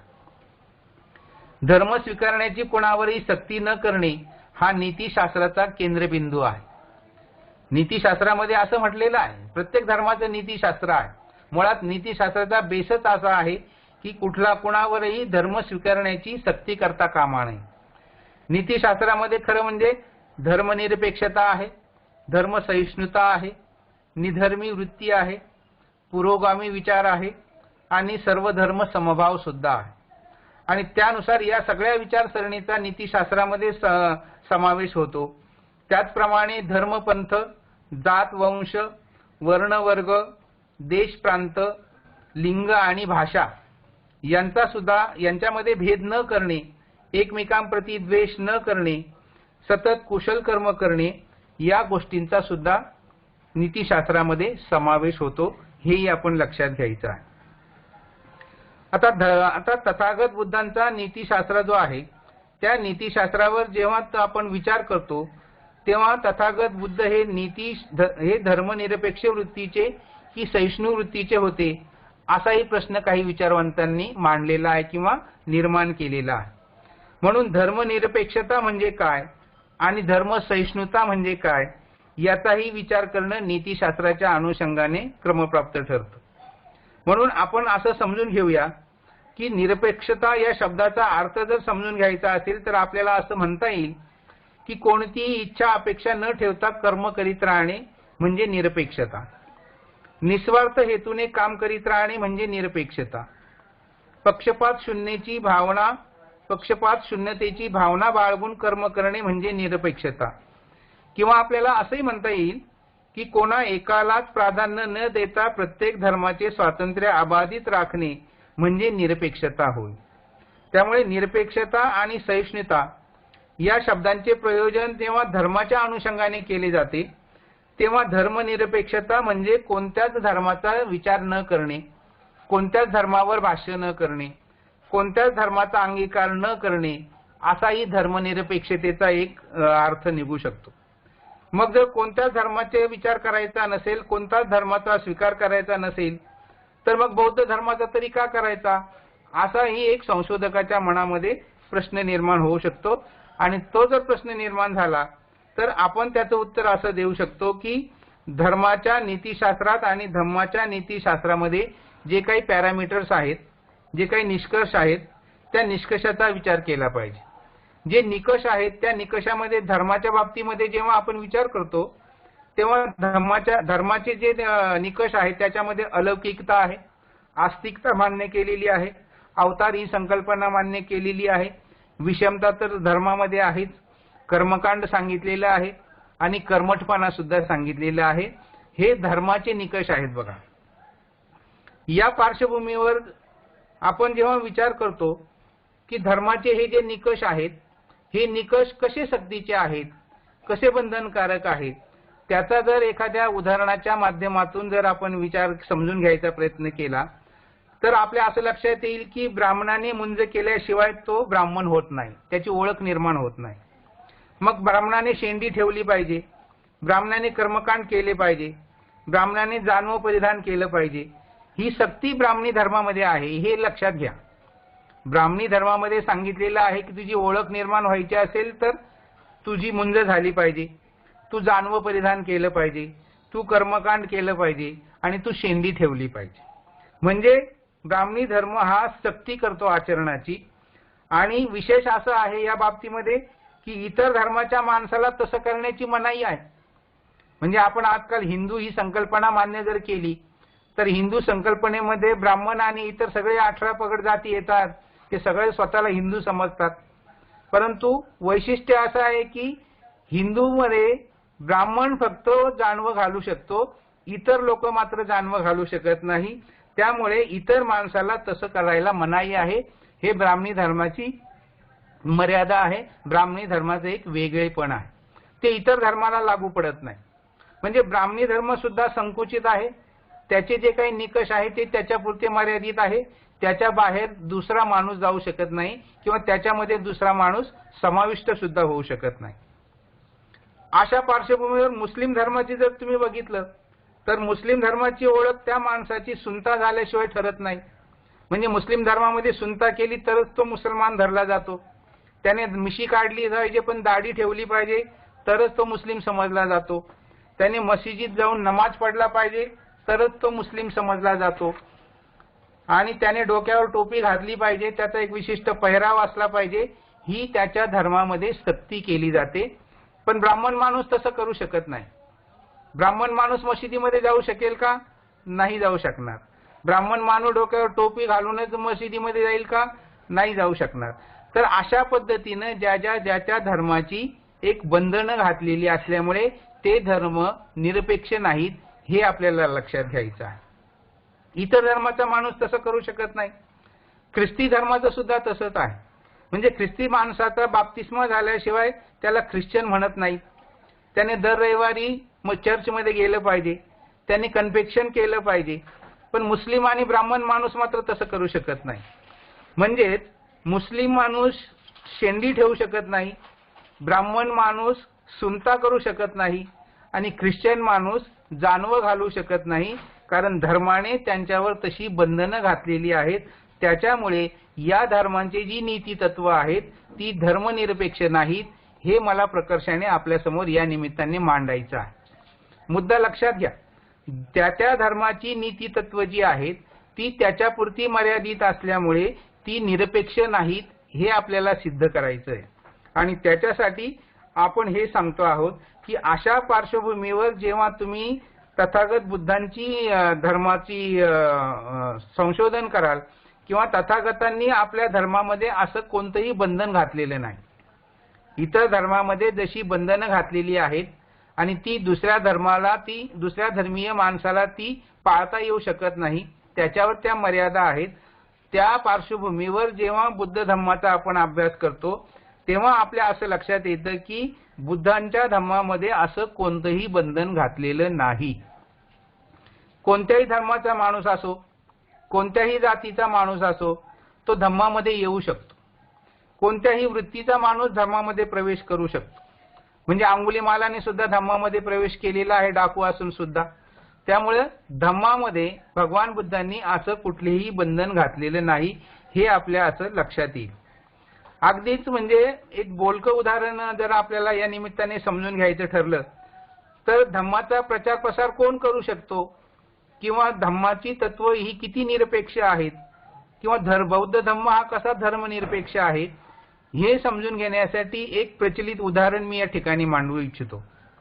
म्हणजे ते उदाहरण असं की आचार्य रजनीश जे आहे त्यांना ओशो असं म्हणतात, की आचार्य रजनीश हे दाढी मिशा वाढवून सुद्धा बौद्ध धम्माचा प्रचार प्रसार करतात. मुद्दा लक्षात घ्या. धर्मनिरपेक्ष कसा आहे बुद्ध धर्म, याचं एक बोलकं उदाहरण मी आपल्याला सांगू इच्छितो की आचार्य रजनीश हे दाढी मिशा वाढवून सुद्धा बौद्ध धर्माचा प्रचार प्रसार करतात. याच्या विरुद्ध दलाई लामा जे आहेत ते दलाई लामा मात्र दाढी मिशा न ठेवता, डोक्यावरचे केस न ठेवता मुंडन करतात आणि चिवर धारण करून धम्माचा प्रचार प्रसार करतात. मुद्दा असा की दाढी मिशी वाढवून सुद्धा बौद्ध धम्म सांगता येतो, दाढी मिशा काढून मुंडन करून चिवर परिधान करून सुद्धा धम्म सांगता येतो. आणि याच्यावरची पुढची स्टेप जी आहे की आचार्य गोयंका जे आहेत ते चिवरही परिधान करत नाहीत, दाढी मिशाही ठेवत नाहीत आणि घरदारही सोडत नाहीत, तरीही ते धम्म प्रचार प्रसार करू शकतात. याला म्हणतात धर्मनिरपेक्षता. बुद्धांनी आपल्या धम्मामध्ये अशी कुठलीही बंधनं घातलेली नसल्यामुळे आचार्य रजनीश सारखा माणूस दाढी मिशी वाढवून सुद्धा धम्म सांगू शकतो. दलाई लामा दाढी मिशा काढून मुंडन करून चिवर धारण करून ग्रहत्याग करून धम्म सांगू शकतात. तर आचार्य गोयंका गुरुजी घर न सोडता संसारिक जीवन जगून कुठल्याही प्रकारचं चिवर परिधान न करताही धम्म सांगू शकतात. याला म्हणतात धर्मनिरपेक्षता. आणि म्हणून अशा यावरून सिद्ध होतं की धर्म हा सगळ्यांसाठी खुला आहे, धम्म हा सगळ्यांसाठी खुला आहे. माफ करा, धम्मा इज ओपन टू ऑल. एही भिक्कवे एवढं म्हणून बुद्धांनी अनेकांना धम्म दीक्षा दिलेली आहे. आणि अशा पद्धतीने जेव्हा आपण धम्माकडे बघतो तेव्हा आपल्या असं लक्षात येतं की धम्म हा सर्वांसाठी आहे, धम्म हा सर्वांसाठी खुला आहे. तुमच्या आचरणाचं, तुमच्या पहिरावाचं, तुमच्या वागणुकीचं, तुमच्या वृत्तीचं त्याच्यावर कुठलंही बंधन नाही. कुणीही धम्मामध्ये येऊ शकतो. हे धम्मातलं सगळ्यात महत्वाचं नीतिशास्त्र आहे, हे आपण लक्षात घेतलं पाहिजे. आता एक मुद्दा अजून प्रकर्षाने माझ्या लक्षात येतो की वैदिक विचारसरणीमध्ये बुद्धांना धर्म सहिष्णू वृत्तीचं म्हटलेलं आहे. वैदिक विचारसरणीमध्ये बुद्धांना धर्म सहिष्णू वृत्तीचं असं म्हटलेलं आहे. हे सुद्धा अतिशय चुकीचं आहे. मला या ठिकाणी मुद्दाम हे फोकस करायचं आहे की बुद्धांना अशा पद्धतीनं विशेषण लावणं हे सुद्धा चुकीचं आहे. बुद्धांच्या नीतितत्वाचा विपर्यास करणारा आहे. परंतु त्याच्यासाठी सहिष्णू म्हणजे काय हे सुद्धा आपल्याला समजून घ्यायला लागेल. सहिष्णू म्हणजे कुठल्याही धर्माला विरोध न करता सर्व काही निमूटपणे सहन करणे. इतर धर्माची मते तुम्हाला पटोत ना पटोत, एकतर तुम्ही ती सहन केली पाहिजे किंवा त्याकडे दुर्लक्ष केलं पाहिजे. तुमचा धर्म तुम्ही पाळा, आमचा धर्म आम्ही पाळतो, आमचा तुम्हाला विरोध नाही, तुमचा आम्हाला विरोध, तुम्ही आम्हाला विरोध करू नका. आमच्या धर्मात येण्याची तुम्हाला सक्ती नाही, तुमच्या धर्मात येण्याची आमच्यावर जबरदस्ती करू नका. अशा प्रकारची जी विचारधारा आहे त्या विचारधारेला सहिष्णू वृत्ती म्हणतात. आणि मग या पार्श्वभूमीवर जेव्हा आपण बुद्धांची विचारधारेचा विचार करतो तेव्हा असं लक्षात येतं की बुद्धांनी मात्र असा कधीही विचार केलेला नाही. कारण बुद्धांनी अतिशय कठोरपणे धर्माची चिकित्सा केलेली आहे, धर्माची चिरफाड केलेली आहे, धर्माचं विश्लेषण केलेलं आहे. आणि धर्माचं चिकित्सा करत असताना या धर्मातील आत्मा परमात्मा, स्वर्ग नरक, पाप पुण्य, ईश्वर या संकल्पनांना तथागत बुद्धांनी स्पष्टपणे नकार दिलेला आहे. आणि म्हणून बुद्ध हे सहिष्णू वृत्तीचे होते हे वैदिकांचं म्हणणं जे आहे ते अतिशय खोटं आणि खोडसाळपणाचं आहे असा निष्कर्ष मी काढलेला आहे. त्याचा अंतर्भाव बुद्धाच्या नीतिशास्त्रामध्ये होऊ शकत नाही. हा सगळ्यात महत्वाचा मुद्दा आहे. बरंच सांगण्यासारखं आहे पण वेळ कमी आहे, त्याच्यामुळे मी फक्त मुद्देसूद या ठिकाणी विवेचन करू इच्छितो की धम्माचं नीतिशास्त्राचा अभ्यास करत असताना धम्मातील नीतितत्वे काय आहेत हे सुद्धा आपण लक्षात घेतलं पाहिजे की तथागत बुद्धांच्या धम्मातील नीतितत्वे कोणती आणि ती निरपेक्ष कशी आहेत हे सुद्धा आपण विचारात घेतलं पाहिजे. आणि त्याच्यानुसार मी जी मांडणी केलेली आहे त्याच्यामध्ये समता, बंधुता, स्वातंत्र्य, अहिंसा ही जी काही धम्मातील नीतितत्वे आहेत त्यानुसार आपण आचरण केलं पाहिजे.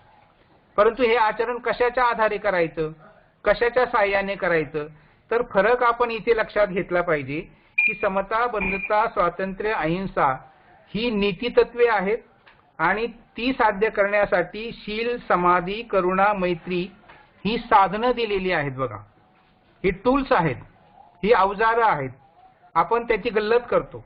म्हणून समता, बंधुता, स्वातंत्र्य, अहिंसा ही नीतिशास्त्रातील नीतितत्व आहेत आणि प्रज्ञा, शील, समाधी, करुणा आणि मैत्री ही साधनं आहेत. या साधनांच्या आधारे नीतितत्व आचरणात आणायची ते या नीतिशास्त्रामध्ये सांगितलेलं आहे. आणि ही नीतिशास्त्र जे आहे, ही नीतितत्व जी आहेत ती निरपेक्ष कशी आहेत हे समजून घेणं गरजेचं आहे. आता वेळ तेवढा आपल्याला सविस्तर सांगायला नाही, फक्त एका वाक्यामध्ये सांगून मी पुढे जातो आहे, कारण तेवढा वेळ जर असता तर मी याच्यामध्ये खूप सविस्तर सांगू शकलो असतो. 25 पानांचा माझा हा शोध निबंध आहे. त्याच्यामुळे ही जी काही पहिल्यांदा नीतितत्व सांगितलेली आहे त्यातलं पहिलं नीतितत्व आहे समता. समता या शब्दाचा अर्थ समान वागणूक, समान दर्जा, सारखेपणा किंवा पक्षपात विरहितपणा असा होतो. समता ही स्वावलंबन करण्यात सिद्ध करते. समता ही माणसाला स्वतःच्या अस्तित्वाची, अस्मितेची आणि स्वाभिमानाची जाणीव करून देते. आणि म्हणून आपण इथे लक्षात घेतलं पाहिजे की समाजामध्ये काही माणसं बलवान असतात तर काही माणसं दुबळी असतात. समाजामध्ये काही माणसं श्रीमंत असतात तर काही माणसं दरिद्री असतात, गरीब असतात. काही माणसं अतिशय कर्तृत्ववान असतात तर काही माणसं अतिशय सामान्य असतात. आणि विशेष म्हणजे या सगळ्यांना जीवनामध्ये संघर्ष करावा लागतो. अशा वेळेस जे दुबळे आहेत, दारिद्र्य आहेत, सामान्य आहेत, त्यांना व्यवस्थित जगता येत नाही आणि म्हणून त्यांना जगण्याचा अधिकार मिळत नाही. अशा वेळेस बुद्धांचं समता हे तत्व फार लागू पडतं बघा. उदाहरणार्थ एखादा बलवान माणूस जर असं म्हणू शकतो की मी माझ्या ताकदीच्या जोरावर सर्व प्रकारचं सुख प्राप्त करून घेऊ शकतो, त्यामुळे मला नीतीची काही आवश्यकता नाही. परंतु त्याचं म्हणणं आपण एक वेळेस खरं जरी मानलं तरी मग प्रश्न असा निर्माण होतो की बलवान माणसाला सुखप्राप्तीसाठी नीतीची आवश्यकता आहे काय? तर निश्चितच आहे. कारण ताकदीच्या जोरावर प्राप्त केलेलं भौतिक सुख जे आहे ते भौतिक सुख मानसिक सुख नाही. कारण माणूस जोपर्यंत बलवान आहे तोपर्यंत ते टिकू शकतो. पण नीतीने साध्य केलेले सुख जे आहे ते मात्र चिरकाल टिकत असतं, हे सुद्धा आपण लक्षात घेतलं पाहिजे. आणि म्हणून बुद्धांच्या पूर्व काळामध्ये बळी तो कानपिळी ही जी संकल्पना होती, या संकल्पनेला छेद देण्यासाठी बुद्धांनी ही समता हे तत्व सांगितलेलं आहे. आणि नुसतंच सांगितलं नाही तर ते प्रत्यक्ष राबवलेलं सुद्धा आहे.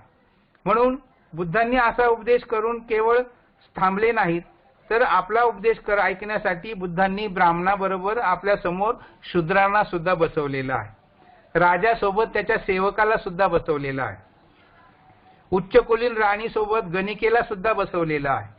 मालकासोबत नोकराला सुद्धा बसवलेलं आहे. आणि सगळ्यात महत्वाची गोष्ट म्हणजे पुरुषांच्या बरोबरीने स्त्रियांना सुद्धा समानतेचा दर्जा देऊन त्यांच्या जीवनामध्ये आमूलाग्र बदल घडवला. म्हणून बुद्ध विचारातील समता हे नीतितत्व खऱ्या अर्थाने निरपेक्ष आहे, हे आपण लक्षात घेतलं पाहिजे.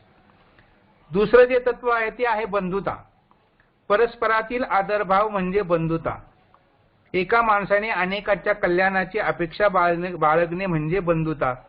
जगा आणि जगू द्या ही भावना बंधुता या नीतितत्वामध्ये अधोरेखित केलेली आहे. आणि त्यानुसार माणसातील नाते ती घट्ट करीत असते. माणसाच्या मनातील विकार जे आहेत ते नाहीसे करीत असते.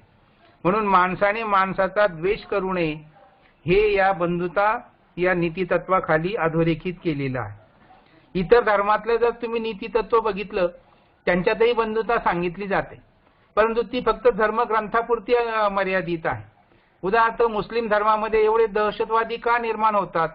मोहम्मद पैगंबराने सुद्धा समतेचा जर उपदेश केलेला आहे, तर मग धर्मामध्ये हे दहशतवादी का निर्माण होतात? त्याचं कारण धर्मातलं तत्व हे निरपेक्ष नसल्यामुळे ते प्रत्यक्ष आचरणात आणलं जात नाही. त्या पार्श्वभूमीवर बौद्ध धर्माच्या नीतितत्वामध्ये सांगितलेली जी बंधुता आहे ती बंधुता हे खऱ्या अर्थाने धर्मनिरपेक्ष असल्यामुळे बुद्धाचा धम्म आज विश्वामध्ये प्रतिष्ठापित झालेला आहे. याच्या अर्थाने बंधुता हे धर्म नीतितत्व सुद्धा निरपेक्ष आहे. तिसरं आहे स्वातंत्र्य. अन्याय, अत्याचार आणि बंधनातून मुक्ती म्हणजे स्वातंत्र्य. माणसाने माणसाला गुलाम न समजणे म्हणजे स्वातंत्र्य. आता इथे स्वातंत्र्य हे शब्द जेव्हा आपण वापरतो तेव्हा स्वातंत्र्य म्हणजे कोणतं स्वातंत्र्य असा प्रश्न पडतो. म्हणून मुद्दा लक्षात घेतला पाहिजे की बुद्धांना स्वातंत्र्य या नीतितत्वाचा अर्थ वैचारिक स्वातंत्र्य असा अभिप्रेत होता. मगाशी मी जसं सांगितलं की कालाम सुत्तामध्ये जो उपदेश केलेला आहे त्या उपदेशानुसार बुद्धांनी आपली तत्व कुणावरही लादली नाहीत. माझे विचार तुझ्या बुद्धीला पटले आणि त्यामुळे कुणाचंही अहित होत नाही याची जर तुमची खात्री झाली तरच तुम्ही स्वीकारा, असाच उपदेश बुद्धांनी केलेला आहे आणि त्याची अनुभूती आपण सर्वजण घेत आहोत. म्हणून स्वातंत्र्य हे खऱ्या अर्थाने आपल्याला मिळाल्यानंतर आपलाही मागच्या 60 वर्षात किती उद्धार झालेला आहे, किती प्रगती झालेली आहे हे सुद्धा आपल्या लक्षात येतं. म्हणून हे स्वातंत्र्य, हे नीती तत्व जे आहे हे सुद्धा खऱ्या अर्थाने निरपेक्ष आहे. चौथं तत्व जे आहे ते अहिंसा आहे. अहिंसेचा अर्थ जो आहे तो मात्र फार वेगळ्या पद्धतीने घेतलेला आहे. तथागत बुद्धांच्या अहिंसा या तत्वाचा अर्थ वेगवेगळ्या रीतीने लावलेला असल्यामुळे विचारवंतांमध्ये अतिशय गोंधळ निर्माण होतो. खरं म्हणजे कोणत्याही प्रकारे जीव हिंसा न करणे म्हणजे अहिंसा, परंतु बुद्धाचे अहिंसा तत्व हे शत्रूपुढे शरणागती पत्करण्यास भाग पाडते असा टीकाकारांनी त्याचा अर्थ काढलेला आहे. तो सर्वथा चुकीचा आणि असमर्थनीय आहे असं मला वाटतं. उलट अहिंसा या तत्वाचा गर्भित अर्थ असा आहे की सर्वांवर करुणा करा, म्हणजे तुम्हाला कुणाची हिंसा करण्याची इच्छा होणार नाही. हत्या करू नका असं सांगण्यापेक्षा सर्वांवर प्रेम करा हा बुद्धाच्या अहिंसेचा खरा अर्थ आहे. तो अर्थ आपण सर्वांनी लक्षात घेतला पाहिजे. अहिंसा हे खरं म्हणजे आपण एक गोष्ट लक्षात घेतली पाहिजे की अहिंसा हे बुद्धाच्या धम्म चळवळीचं एक शस्त्र होतं. इथे आपण जेव्हा नीती तत्व आहे असं जेव्हा सांगतो तेव्हा चळवळीच्या अनुषंगाने विचार करताना बुद्धाच्या काळातील जी परिस्थिती होती त्या परिस्थितीला छेद देण्यासाठी बुद्धांनी अहिंसा या नीती तत्वाचा शस्त्र म्हणून उपयोग केलेला आहे असं जरी म्हटलं तरी वावगं होणार नाही असं मला वाटतं. कारण हे वैचारिक शस्त्र जे आहे या शस्त्राच्या आधारानेच प्रस्थापित समाज व्यवस्थेशी एक प्रकारचं अहिंसक युद्ध बुद्धांनी केलेलं आहे. लक्षात घ्या, अहिंसा हे एक शस्त्र म्हणून उपयोगात आणलेलं आहे आणि या शस्त्राच्या आधारे बुद्धांनी अहिंसक युद्ध पुकारून समाजामध्ये आमूलाग्र परिवर्तन घडवून आणलेलं आहे. म्हणून अहिंसा हे नीती तत्वाचे फार मोठे यश आहे हे आपल्याला लक्षात येईल. ही जी तत्व आहेत अतिशय ओघवत्या स्वरूपामध्ये आणि अतिशय थोडक्यामध्ये सांगतो आहे मी. माझंही स्वतःचं खरं म्हणजे समाधान होत नाही हे सांगताना, इतकं विस्तृतपणे आपल्याला सांगावं ते गरजेचं आहे, परंतु वेळेच्या अभावी मी हे फक्त थोडक्यामध्ये सांगितलेले आहे. म्हणून ही जी नीती तत्व आहेत ही नीती तत्व आचरणात आणायची असेल तर बुद्धांनी जी साधनं दिलेली आहेत, जे टूल्स दिलेले आहेत ते म्हणजे प्रज्ञाशील समाधी दिलेली आहे. म्हणून प्रज्ञा म्हणजे काय, शील म्हणजे काय, समाधी म्हणजे काय, करुणा म्हणजे काय, मैत्री म्हणजे काय हे सुद्धा आपल्याला सविस्तरपणे समजून जर घेतलं तर याच्या आधारे आपल्याला ही नीती तत्व जी आहेत ही प्रत्यक्ष राबवता येतील आणि त्या दृष्टीनं आपलं जीवन सुखी करता येईल. याच्यामध्ये सुद्धा खूप काही सांगण्यासारखं आहे, परंतु वेळेअभावी आपण फक्त एवढंच लक्षात घ्यायचं आहे की प्रज्ञाशील समाधी, करुणा आणि मैत्री ही साधनं दिलेली आहेत आणि या साधनांच्या आधारे, या अवजारांच्या आधारे आपण ही नीती तत्व जी आहेत ती प्रत्यक्षात राबवली पाहिजे. हे सगळ्यात महत्त्वाचं आहे आणि त्यासाठी बुद्धांनी अनेक सुत्तांमधून मैत्रीचा उपदेश केलेला आहे, करुणेचा उपदेश केलेला आहे, समाधीचा उपदेश केलेला आहे, शीलाचा उपदेश केलेला आहे. ती सुत्त जर आपण अभ्यासली तर निश्चितपणे या साधनांच्या आधारे आपल्याला ही नीती तत्व आचरणात आणता येतील. आणि म्हणून याचा समारोप करत असताना या शोधनिबंधाचा मी जो काही निष्कर्ष काढलेला आहे तो निष्कर्ष मांडून मी इथे थांबणार आहे. निष्कर्ष असा आहे की तथागत बुद्धांचा प्रत्येक उपदेश नैतिक मूल्यांची जाणीव करून देणारा आहे. बुद्ध विचारातील नीती तत्व मानवी मनावर काही बाहेरून लादलेली नाहीत. आपण लक्षात घ्या, मुसावादा वेरमणे असं जेव्हा म्हणतो किंवा तू खोटं बोलू नको, खोटं बोलण्यापासून अलिप्त राहा असं जेव्हा म्हणतो तेव्हा ते नीती तत्व बाहेरून लादता येत नाही. खोटं बोलू नको हा आपण स्वतःचा संकल्प केला पाहिजे, स्वतःचं चिंतन केलं पाहिजे, स्वतः अंतर्मुख झालं पाहिजे. अशा प्रकारे बुद्ध विचारातील ही जी नीती तत्व आहे ही मानवी मनावर बाहेरून लादलेली नसून ती मनुष्याच्या मनाने स्वीकारलेली मनोनीत तत्वे आहेत. या नीती तत्वाच्या आधारे माणसातील भेद कमी झालेले आहेत. बुद्धांनी या सर्व नीती तत्वांना तत्व म्हणूनच मानलेले आहे. बुद्ध हे शासक नव्हते तर उपदेशक होते. त्यांनी उपदेशलेल्या या नीती तत्वानुसार प्रत्येकाने वर्तन केले तर प्रत्येकाचे खाजगी प्रश्न असोत सामाजिक प्रश्न असो ते सोडविण्यासाठी निश्चितपणे मदत होईल आणि सामाजिक मानसिकता सुधारून त्याचे सकारात्मक परिवर्तन दिसू लागतील. त्याच्यासाठी तथागत बुद्धांची ही जी नीती तत्व आहेत ही तर्कशुद्ध पद्धतीने विज्ञाननिष्ठतेने आपण समजून घेतली पाहिजे आणि त्याचप्रमाणे बुद्धांनी प्रतिपादित केलेली ही जी नीती तत्वे आहेत ही सर्वकालिक आहेत, सर्वसमावेशक आहेत, निश्चितपणे धर्मनिरपेक्ष आहेत. भावी पिढीमध्ये निर्माण होणारे नैराश्य, मानसिक विकृती ही समूळ नष्ट करायची असेल तर तथागत बुद्धांच्या धम्मातील नीतिशास्त्र समजून घेणे फार गरजेचे आहे. आजच्या परिस्थितीमध्ये जर आपण बघितलं तर आजच्या परिस्थितीमध्ये भ्रष्टाचार अतिशय फोफावलेला आहे. भ्रष्टाचार जो आहे तो कायदे करून कधी संपणार नाही. त्याच्यासाठी बुद्धाचं नीतिशास्त्र जर समजून घेतलं तर माणसाचा आपोआपच ब्रेन वॉश होतो आणि तो सन्मार्गाला लागू शकतो. म्हणून हा जो भ्रष्टाचार घालवायचा असेल तर त्याच्यासाठी बुद्धाच्या नीती तत्वांचा अभ्यास केला पाहिजे, बुद्धांचं नीतिशास्त्र समजून घेतलं पाहिजे. त्याचबरोबर आजकाल समाजामध्ये गुन्हेगारी वाढलेली आहे.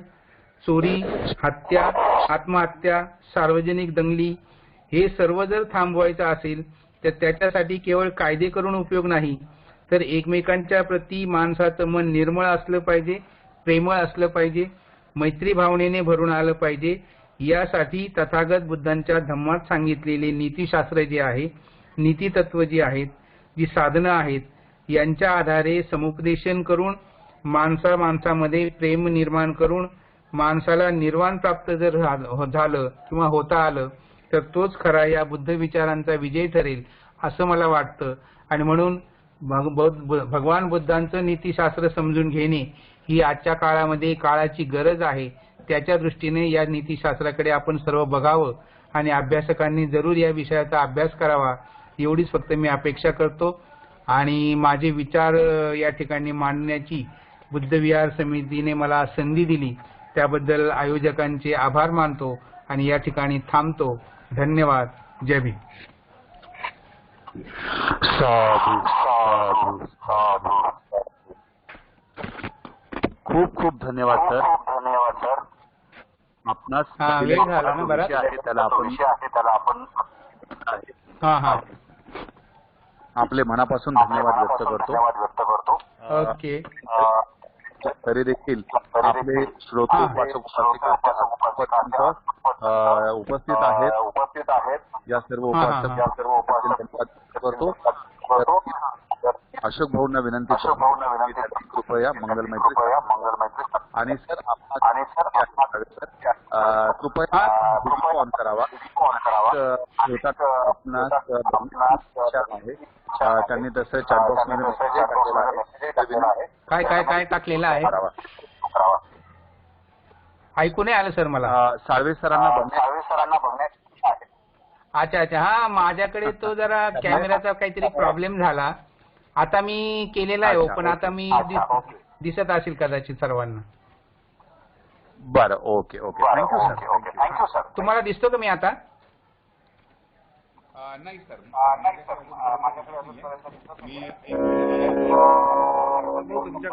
तुमच्याकडे व्हिडिओ दिसतोय का? व्हिडिओ दिसतोय का?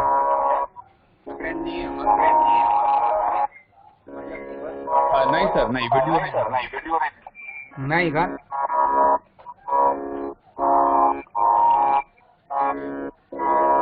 असो.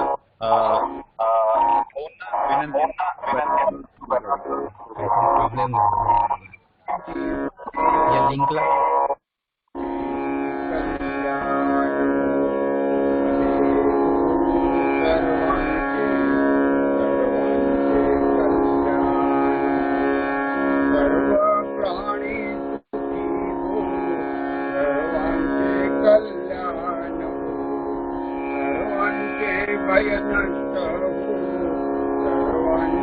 कल्याण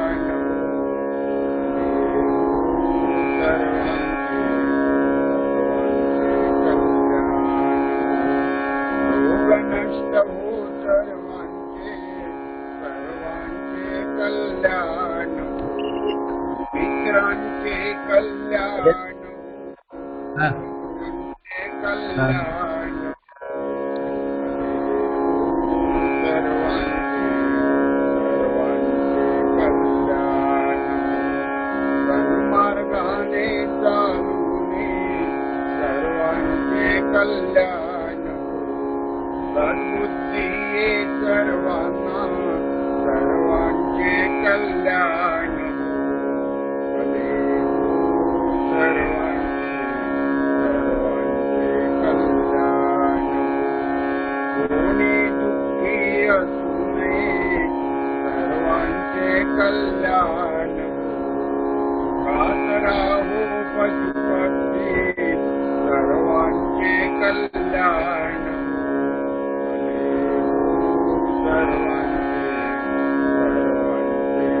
कल्याण. जलचर प्राणी सुखी हो सर्वांचे कल्याण, सरपटणाऱ्या प्राण्यांचे सर्वांचे कल्याण,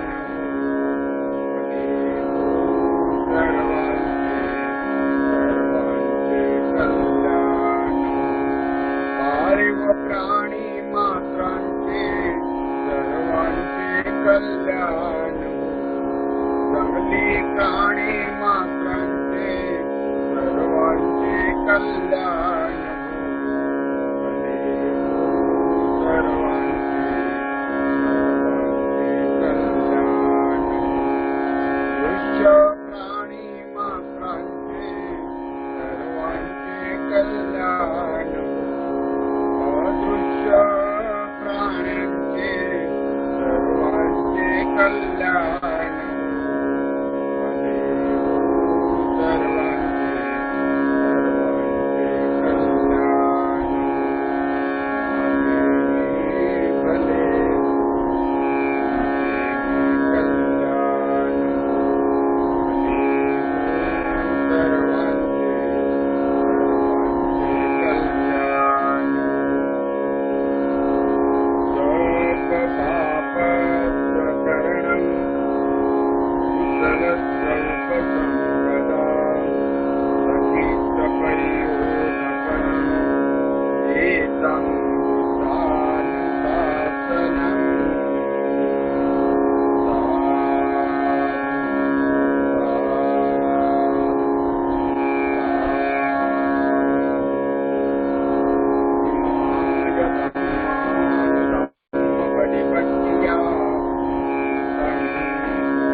उद्याचं व्याख्यान महाराष्ट्रातील थोर एक विचारवंत, नागपूर विद्यापीठाच्या बाबासाहेब आंबेडकर थॉट्स या अध्यासनाचे जे डायरेक्टर राहिले ते प्राध्यापक डॉक्टर प्रदीप आगलावे यांचं व्याख्यान राहील आणि त्यांच्या व्याख्यानाचा विषय राहणार आहे जागतिक पातळीवर बुद्ध धम्माची गतिशीलता. परवाच्या दिवशी म्हणजे दिनांक 23 तारखेला सांगलीचे प्राध्यापक अशोक भटकर यांचं प्रवचन राहील आणि त्यांचा विषय राहील तथागतांची दिनचर्या. 24 तारखेला डॉक्टर विमल कीर्ती यांचं व्याख्यान राहील आचार्य नागार्जुन यांचे बौद्ध धम्मासंबंधी चिंतन. तर अशा प्रकारे मी आज 3 दिवसाची माहिती दिली. आपण या सर्व व्याख्यानांचा लाभ घ्यावा अशी विनंती करतो आणि सर्वांचे आभार मानतो. काही जर सूचना असतील तर सर्व सूचना देतील, अन्यथा कार्यक्रम संपल्याची उद्घोषणा करतील. आदरणीय पाठारे सर. धन्यवाद भाऊ. साधू साधू साधू. भाऊंनी दिलेल्या सूचनांचा मनापासून आदर. आज तब्बल 126 कुटुंबांनी आदरणीय नंदकिशोर साळवे सरांच्या व्याख्यानाचा लाभ घेतला. सरांनी खूपच सुंदर असे विश्लेषण केले.